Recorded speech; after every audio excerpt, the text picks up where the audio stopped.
Ya, ini sebenarnya miris ya. Tadi aku lihat sedikit cuplikan rekamannya juga cukup miris buat saya. Kebetulan juga saya seorang ibu ya gitu ya.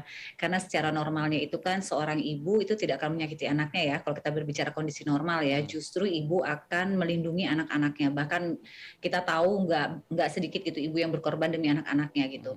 Jadi boleh dikatakan kondisi ini kan kondisi yang berbeda dari kondisi normal ya gitu ya. Kalau tadi saya sekilas mendengarkan di wawancara di akhir terlihat dengan jelas bahwa ibu ini mengalami depresi, bukan lagi stres ya, tapi sudah depresi yang mengarah kepada halusinasi dan delusi, sehingga dia nggak bisa membedakan nih mana kenyataan, mana tidak, sehingga dia bisa mengambil kesimpulan yang salah, yaitu dia bilang ya udah deh daripada hidup susah, anak saya kelak, mending mati aja.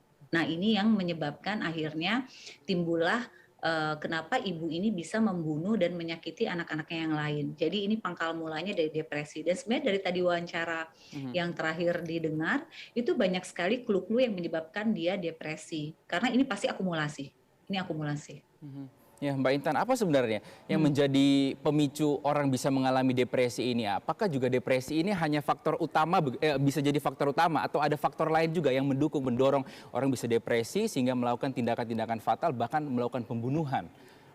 Ya, jadi depresi ini kan di ujung ya, gitu Mas Rizky. Jadi di ujung. Sebelum depresi ini kan ada stres dulu ya. Stres itu biasanya dari apa? Tekanan. Tekanan kondisi jiwa yang dialami. Tekanannya itu apa? Bisa ekonomi, bisa hubungan dengan pasangan, bisa dengan anak-anak. Nah, bisa jadi semuanya ini dia alami. Oke. Gitu. Dia alami, kemudian dia merasa tertekan, dia nggak ada teman sharing, sehingga stresnya meningkat, naik levelnya, naik dan sehingga menjadi depresi. Apalagi tadi saya juga dengar dari pendapat tetangganya ya bahwa ibu ini pendiam.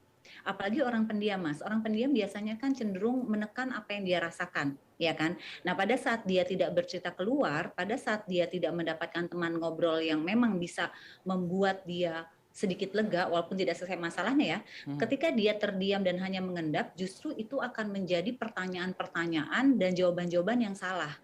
Makanya timbul kata dendam. Ya kan tadi juga keluarkan dari kata ibu itu kan Dendam. saya dendam. Nah, dendam ini kan akumulasi dari apa? Ketika dia merasa apa yang Itu gimana Bi kita ngelihatnya? Apa ibadahnya yang belum maksimal atau sebetulnya Eh, dia belum Islami. belum Islami gitu Iya. ya? Jadi Islam itu penyerahan diri kepada Tuhan. Nah, Tuhan yang disembah itu, yang diajarkan oleh Islam tentang Tuhan itu adalah maha baik. Semua keputusannya baik. Tidak jarang orang beranggapan bahwa sesuatu yang dialaminya buruk, tapi sebenarnya itu baik buat dia.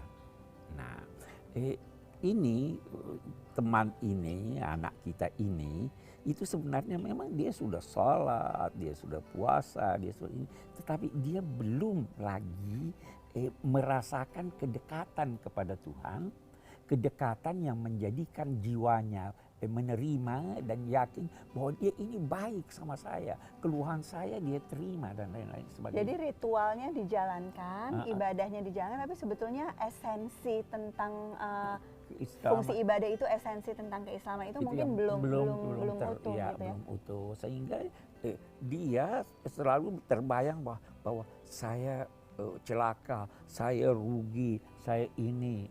Padahal kalau dia Islam, dia menyerahkan diri kepada Tuhan dan menyatakan bahwa segala pilihannya adalah yang terbaik, dia akan terima.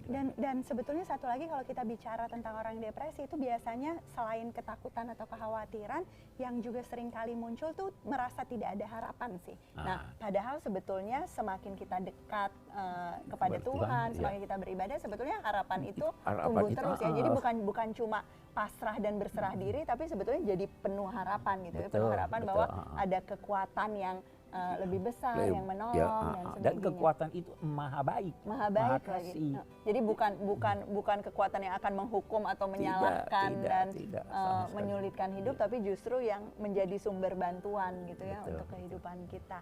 Nah, jadi kalau sebagai teman memang rasanya juga kadangkala sulit sekali, apalagi remaja menghadapi temannya yang depresi. Tetapi yakinlah bahwa sebetulnya pada saat kita hadir tanpa menyalahkan dan justru menunjukkan sikap positif dan menunjukkan kebaikan hati, maka itu mudah-mudahan bisa jadi salah satu solusi. Tetapi untuk rasa depresi yang terus terjadi, saya juga sangat menyarankan untuk konsultasi dengan orang dewasa, konsultasi dengan profesional sebelum menjadi lingkaran kesedihan yang semakin sulit untuk dihentikan. Karena tentu